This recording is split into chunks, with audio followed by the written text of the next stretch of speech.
Are you ready to be the best that you can be?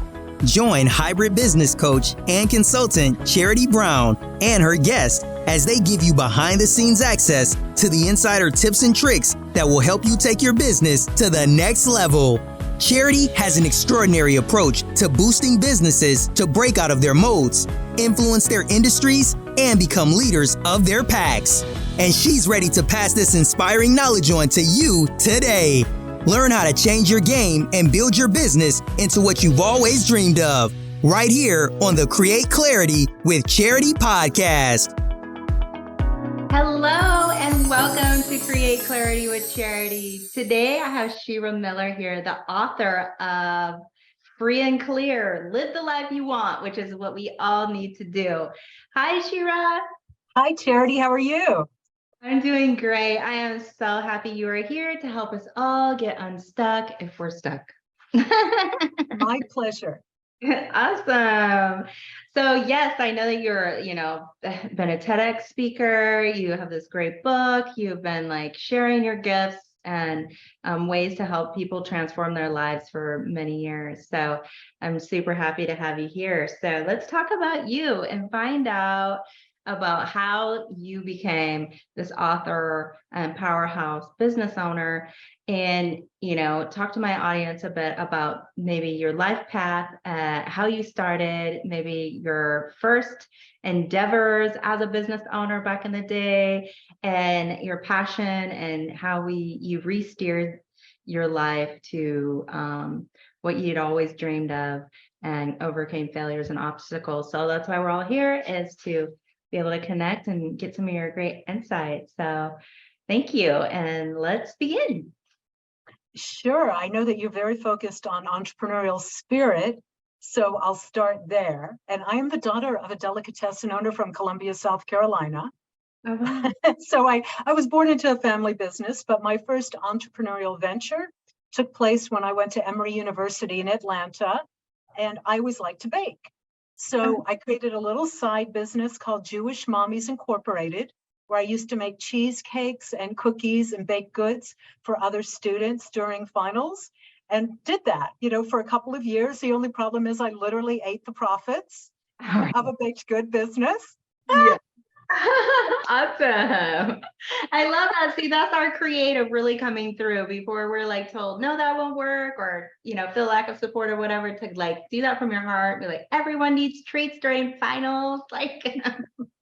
That's awesome. I love that. And to be, a daughter of a restaurateur or somebody in the hospitality business, I'm sure you saw how really difficult it is, and the profit margins and the stress and the level of dedication. And, so maybe that inspired you, maybe it didn't. Well, it's funny you bring that up, but I know your experience with owning multiple restaurants. It's such a hard life. I am the only one that didn't go into the restaurant business full time, though. Over the years, I owned a PR firm that represented food businesses, and now am the chief communications officer of a $2 billion corporation that's in the food service supply chain, while I have my own side business with coaching, speaking, and writing. So yes, it definitely had an impact on what I did and didn't do. That's great, because I kind of felt the same way after owning and operating several restaurants. I wanted to be an advocate. I wanted to give the restaurateur the tools that they really need, that I saw from the inside, where a lot of restaurateurs were lacking, like funding, finance, marketing, having an ally, essentially, because a lot of restaurateurs feel like they're fighting a war every day. And it's a penny business, though. The profit margins are small, so they're constantly, really having to do a lot of work themselves. But cool. So I love that you had the PR firm as well, because I'm in media, as you know. So let's talk about that. So when did you start your PR firm? I started my PR firm in 2001, ran it until 2013, and we represented a lot of consumer brands. Spanx, if you're familiar with. Mm-hmm. I did a lot of the early work for Sarah Blakely. In terms of the food business that we were talking about, did some work for California Pizza Kitchen, did work for Farm Rich, which is frozen cheese sticks and snacks, did work for IHG, the hotel chain, and, some more fashion in there, Adidas Y3, which was their high-end brand. So those are a few of the names of brands we represented. Wonderful. So during that process, were you a solopreneur when you started all that, like an agency owner, or did you have like a huge team and you just kind of joined forces with a bunch of PR people? I started out as an individual counselor, and then I built my agency. I had 6 employees by 2009. Awesome. So what kind of lesson did that teach you doing PR? I know that there was a wild roller coaster ride around 2009 and 10. The US was in a recession, and you had been scaling maybe for like 10 years before that, doing really well and amazing and living the life of your dreams. Maybe not necessarily your personal life, but your professional life was really going pretty well. Well, it's interesting, Charity. I had all of the trappings. I had the fancy office tower. We won a lot of awards. It was nice, ego-wise, having my name on the door. The business was Shira Miller Communications. But it didn't bring me a lot of joy by that time. I felt like I wasn't getting to do a lot of the work. Everybody wanted to talk to me, but everything had to be focused on sales, administration, running the business, employee concerns. So I was in an interesting spot where I kept doing it because I was good at it and we got a lot of recognition. But then the rug was really pulled out under my feet when the Great Recession happened, and 200,000 small businesses were really hit hard or closed their doors. And while I did close my doors, mine was one of them. We ended up over the course of 6 to 10 months going from a boom to a bust. Yeah, and a lot of us can relate during COVID.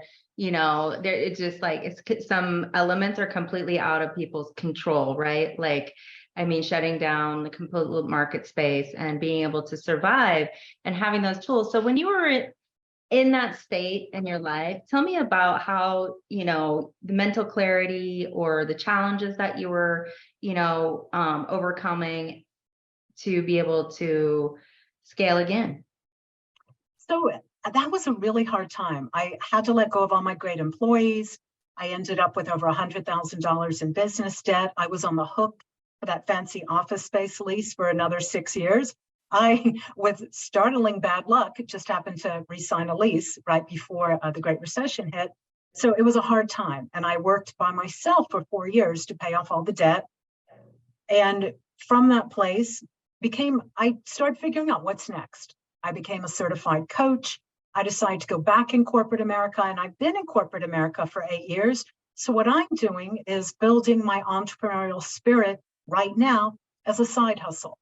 Mm-hmm. And I will be launching in 2023, paid courses, doing keynote speaking, building things up that way so that when I look out at the future, I've been delighted in my corporate job the past 8 years, but I see a future where I'm an entrepreneur again, full time, doing things that really bring me joy. Yeah. And that's the key, right? I mean, I know you do the executive coaching now, your powerhouse in corporate America, really bringing these, tools.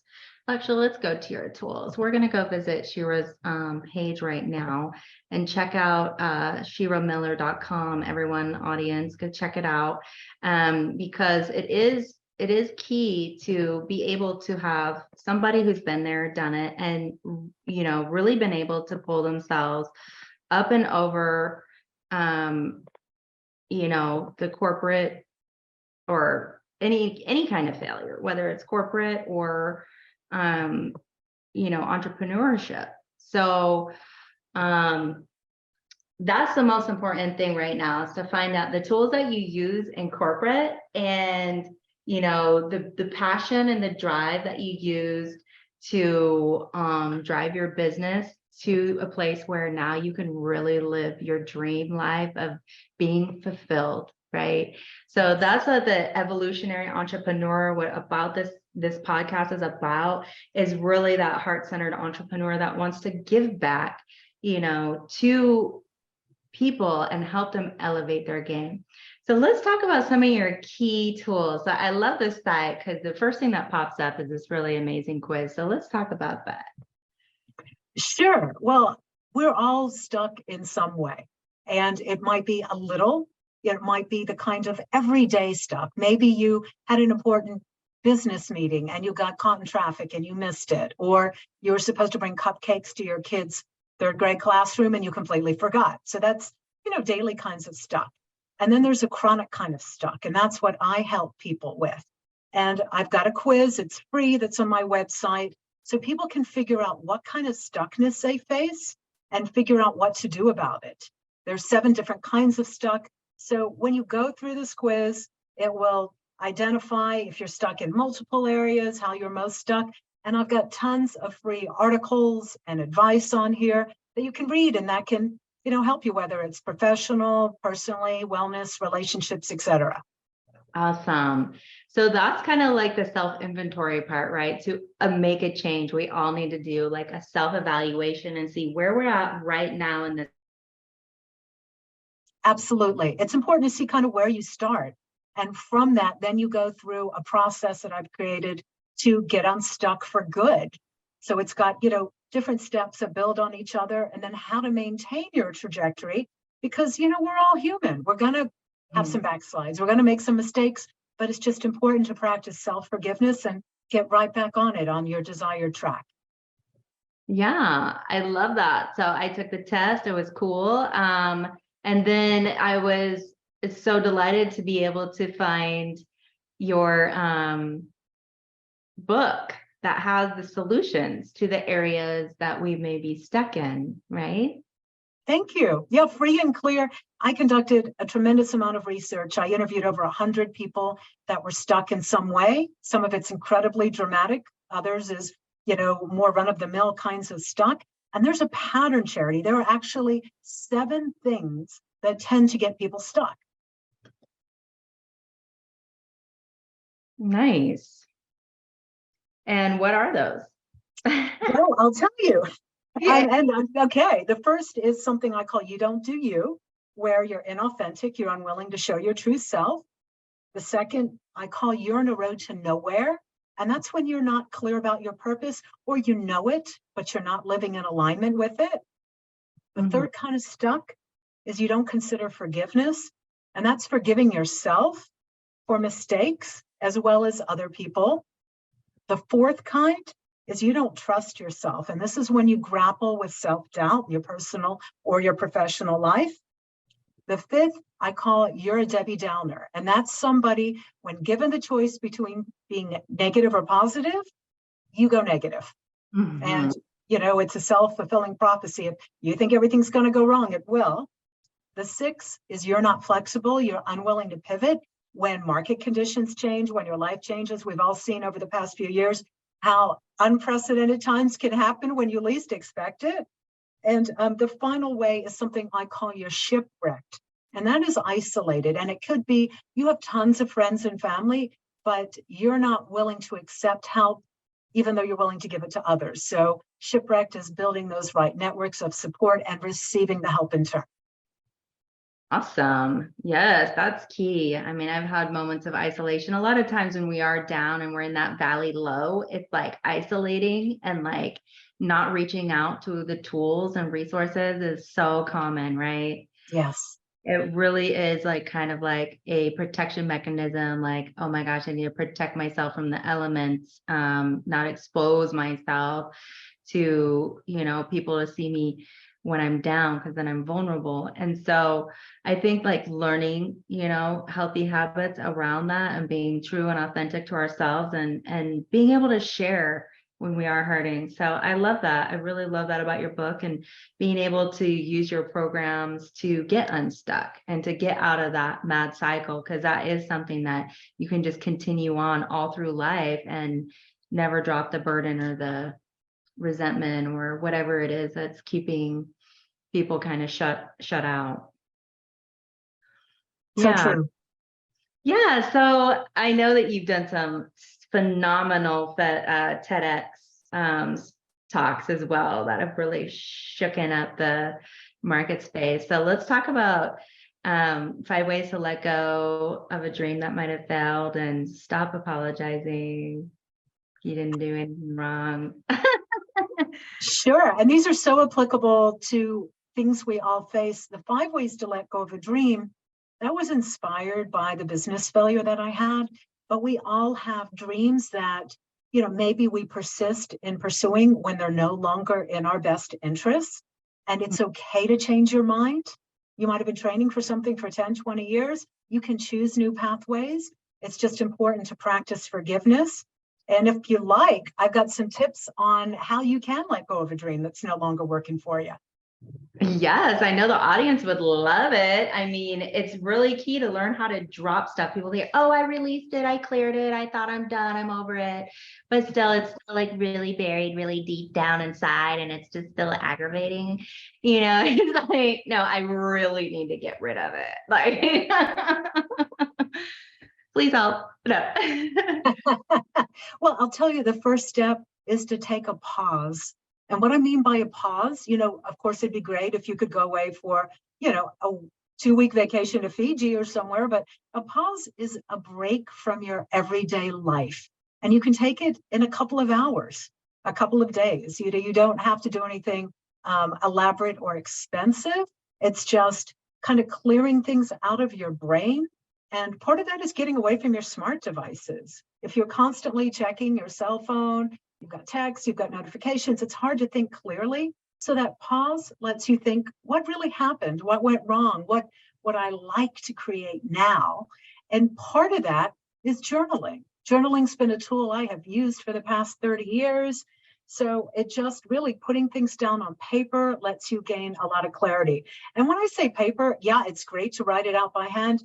At this point, I just download so quickly, I have to either speak it or I have to type it on a laptop. So any of that, just getting it out. But, some other steps. So you've heard of the term FOMO, fear of missing out. Mm-hmm.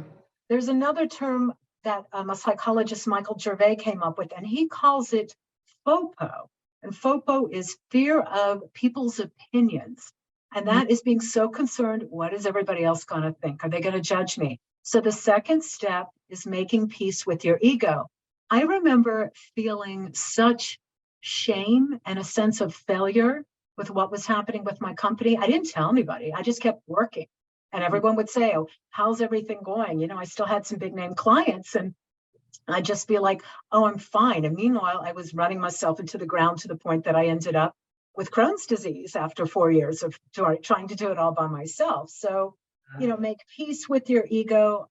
Everybody has had a failure. Something goes sideways. Oprah Winfrey, Michael Jordan, Albert Einstein, you name it.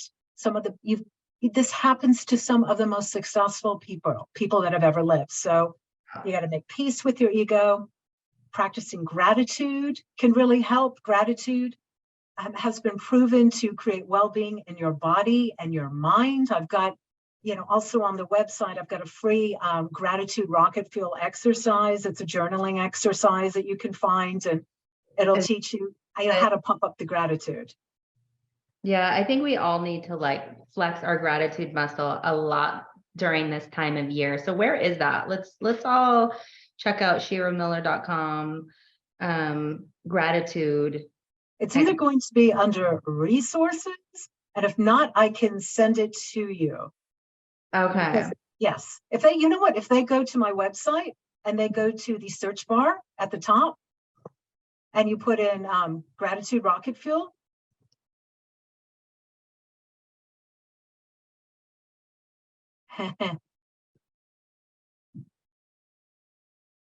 let's see what comes up, Charity. I feel like it's a jackpot. Let's see what happens when you pull that. There it is. Gratitude. Yay, yay, yay. That's literally how I pull myself out when I'm laying in bed and I'm just thinking about all the heaviness. Sometimes I'm like, okay, I'm going to go write down what I'm thankful for, what I'm grateful for, and then see how I feel after that. And then my whole day changes. Yeah. It changes everything. It's so simple. Gratitude rocket fuel, 5 steps to activate your amazing potential, ready to lead an awesome life. That's so awesome. So this is a step-by-step download, or is it like a workbook, or? You download it. It's just a 3-page sheet, but it gives you, my goal is to make things easy. My whole book, I did a ton of research. I interviewed so many experts, and I just took it and made it a step-by-step actionable tips. We are so busy. We don't want to read a thesis every time we want to make a change. It's let me shortcut a lot of the crap that people deal with. And so all of the materials you'll see from me, it's just going to simplify, and let's just go down to how can we cut through the clutter and make an impact. I love that. Keeping it simple is so key these days because people are really overcomplicating the coaching space. Yes. Maybe they didn't have the great tools when they started their business, but really keeping it simple. And sometimes the light bulb moment goes on with the most simple foundational concept, like identifying, our pain points, or like, figuring out, some belief patterns that we're very aware of that we just continue to feed into. And, sometimes people make that like a 15-month process. Some people can have a 3-page download, and to speed it up and to really not waste any more time and, really get the tools to be able to shift, because it's that shift, right? It's that literally shifting into that space of identifying what it is that's keeping you stuck. And then when you realize it's yourself, yeah, like, hold on. Hey, was I doing that? Yeah. So audience, it really is your choice, and it is all in our heads, but it's great to have like simple frameworks. We're like, okay, just ask yourself these questions, right? Yes. Questions, take action, follow through, and then have an amazing coach like Shira, right? I mean, that's the key about accountability and having somebody on your team, or having somebody who has the wheelhouse to be able to help you through areas that you may not be able to identify, right? Exactly. I know you've seen that in your coaching practice as you're helping so many leaders and entrepreneurs. When you think about an athlete, the top of the top people, the highest of achievers, they have a coach who is helping them. Mm-hmm. And so there's such value to having that resource like you are offering to your clients. Yes. And like in my book, my main thing, get a mentor, find somebody to help you out. Like, there is no shame in asking for help, but some of us, like for many years in the restaurant business, you do not show your poker face. You do not show, you're scrambling to figure out how to pay payroll, looking for vendor receipts, trying to figure out what to do with this customer or that, or this employee or that, it's so, kind of ingrained that you don't ever let anyone see you sweat.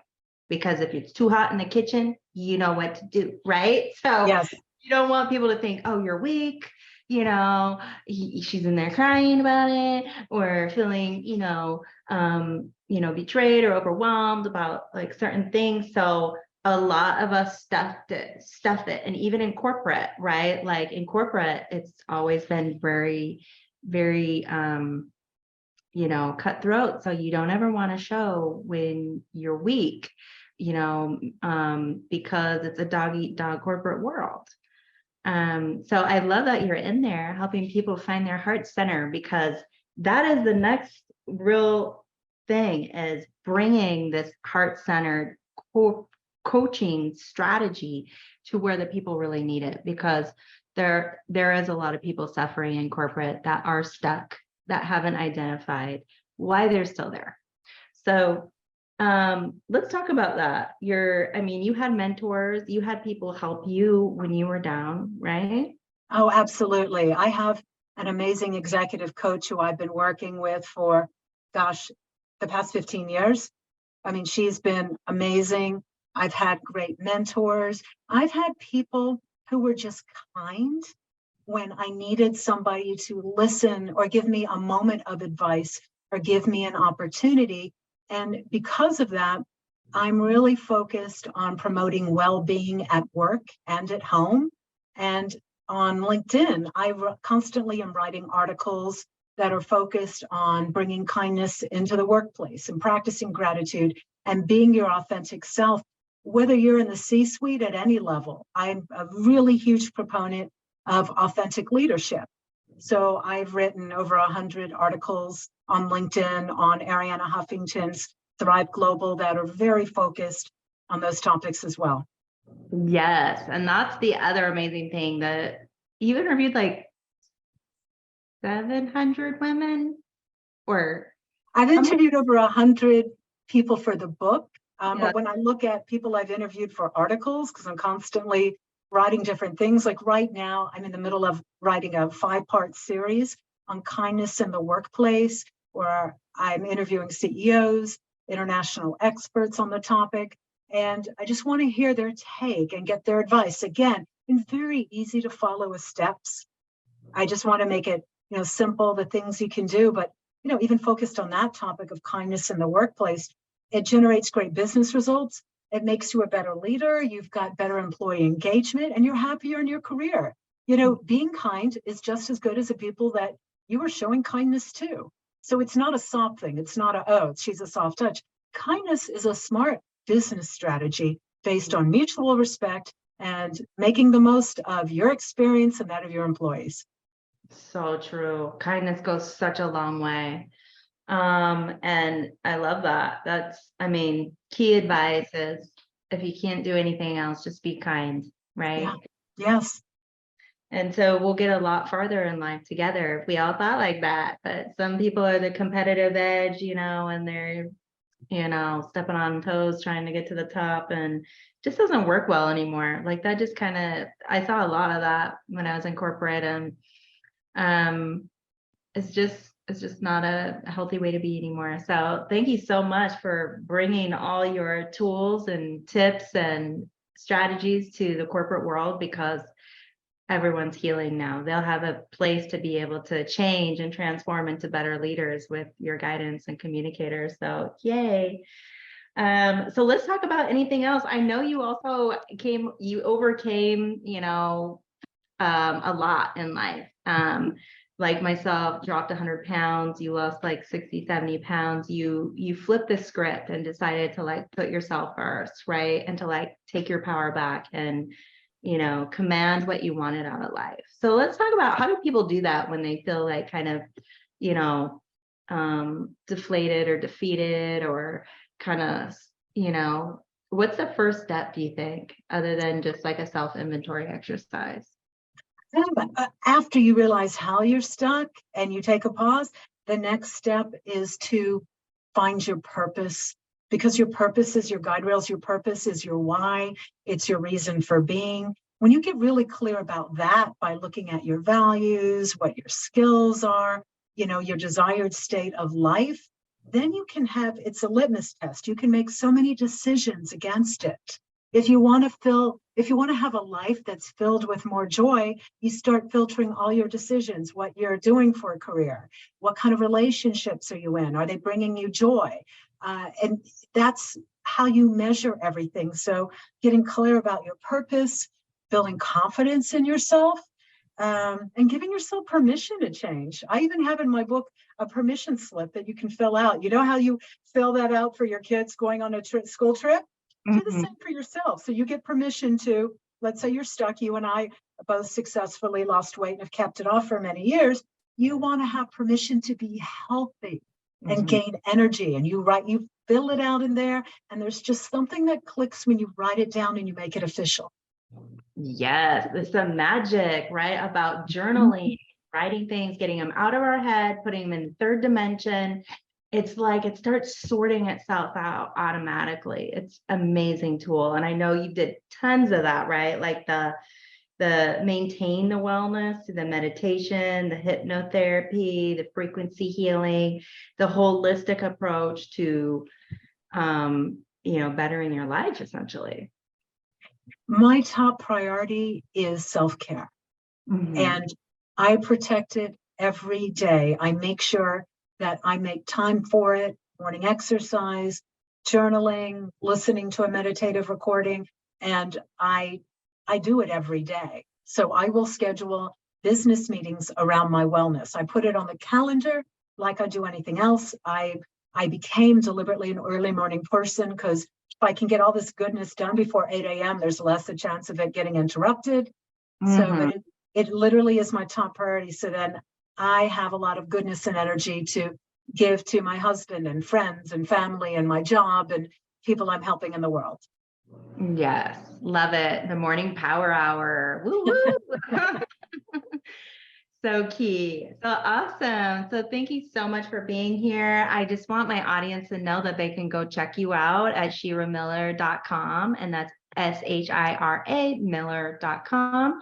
And there are so many free articles, resources, and tools, links to her book, opportunities to take her quizzes, and also listen to all her speaking engagements and her TEDx. So thank you so much for being here, Shira. I really enjoyed getting to know you and having you featured on my podcast. Thank you so much, Charity. This has been amazing. Thank you. And everyone out there, have a beautiful day. Chat soon. Bye.